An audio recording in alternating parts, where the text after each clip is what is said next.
First step, turn off the water.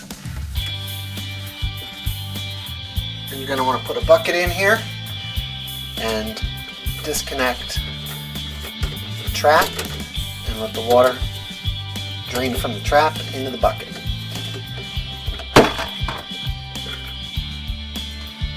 Now with the water's off, you're going to use an adjustable wrench and disconnect the supply lines. Next thing you're going to want to do, and this can be a little awkward working under the sink, but is to disconnect the bolts holding the old faucet in. Use whatever kind of wrench you can fit in there and get it off the rest of the way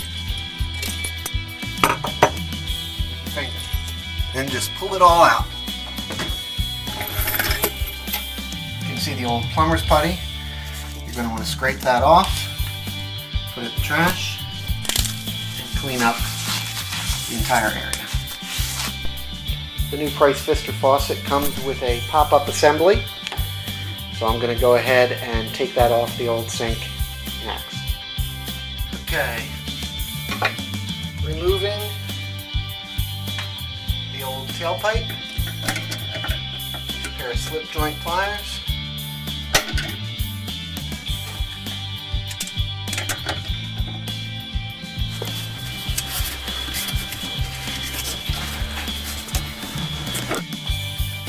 You're also going to have to take the tailpiece off to get the drain assembly out. I'm holding it from the top.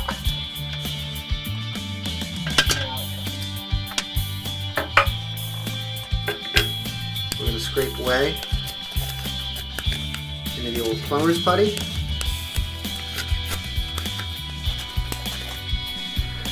Now that we have it all apart, the first thing I like to put in is the faucet, because when I'm working under the sink I won't have the drain in the way.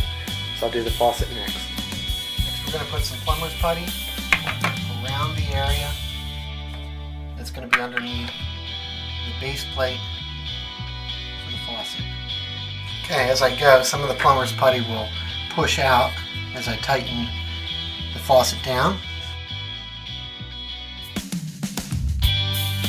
I'm going to thread the supply lines, trim the faucet itself onto the base.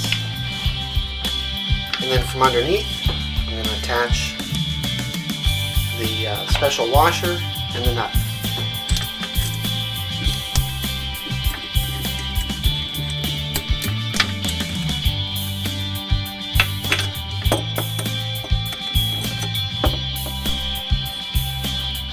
Putty would have oozed out, but that's okay. That's what you expect.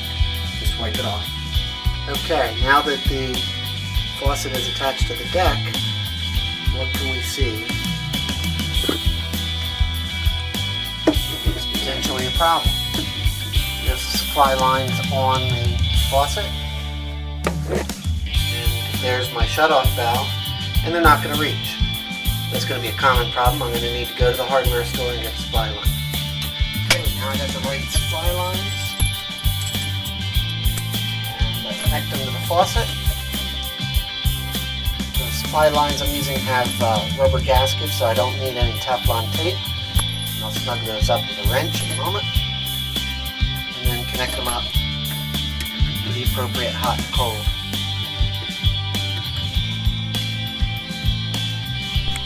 Okay, a little bit of plumber's putty around the ring on the drain. And reassemble it like the old one came off. And then turn the water on and test for leaks. There it is. Not too bad.